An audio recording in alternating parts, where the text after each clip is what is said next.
سورۃ الاسراء آیت نمبر 33 میں اللہ تعالیٰ نے فرمایا ہے وَلَا تَقْرَبُوا الزِّنَا إِنَّهُ كَانَ فَاحِشَةً وَسَاءَ سَبِيلًا، فرمایا زنا کے قریب بھی مت جانا، بے شک وہ بے حیائی کا کام ہے اور بہت برا راستہ ہے۔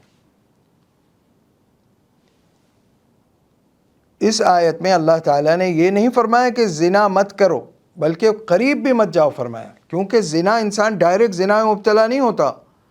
انسان پہلے زنا کے اسباب میں مبتلا ہوتا ہے تب زنا تک پہنچتا ہے نا۔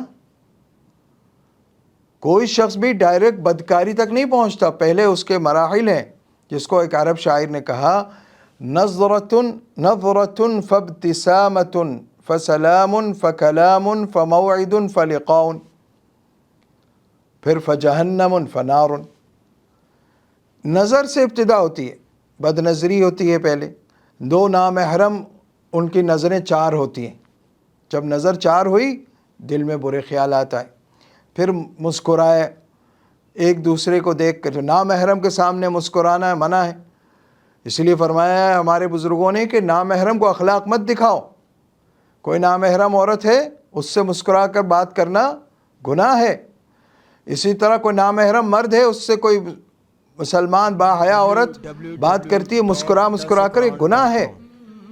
نامحرم سے صرف فارمیلٹی ضروری بات کرنی ہو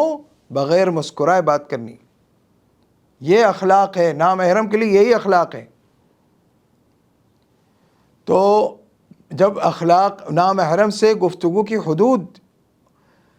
تو انسان جو ہے بدکاریوں مبتلا ہوتا ہے، پہلے مسکراتا ہے، اور جو مسکراہٹ نامحرم کے لیے جو مسکراہٹ ہے وہ ناجائز ہے، پھر اس کے بعد سلام و کلام ہوتا ہے، پھر اس کے بعد آج کل کیا کہتے ہیں بدمعاش لوگ، بے حیا لوگ کہتے ہیں کہ ڈیٹ پر چلے گئے، تو یہ کیا ہوتا ہے؟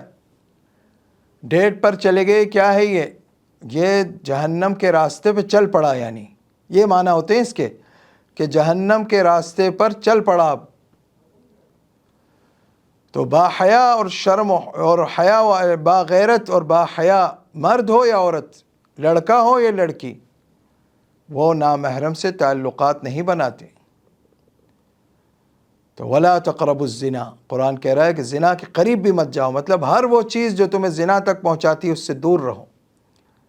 اس میں وہ چیزیں بھی آ گئیں جو فحش تصاویر اور فحش فلمیں وغیرہ جو ہیں وہ بھی زنا تک پہنچانے کا ذریعہ ہوتی ہیں، اس لیے ان سے بھی بچنا لازم ہے۔ وآخر دعوانا ان الحمد للہ رب العالمین۔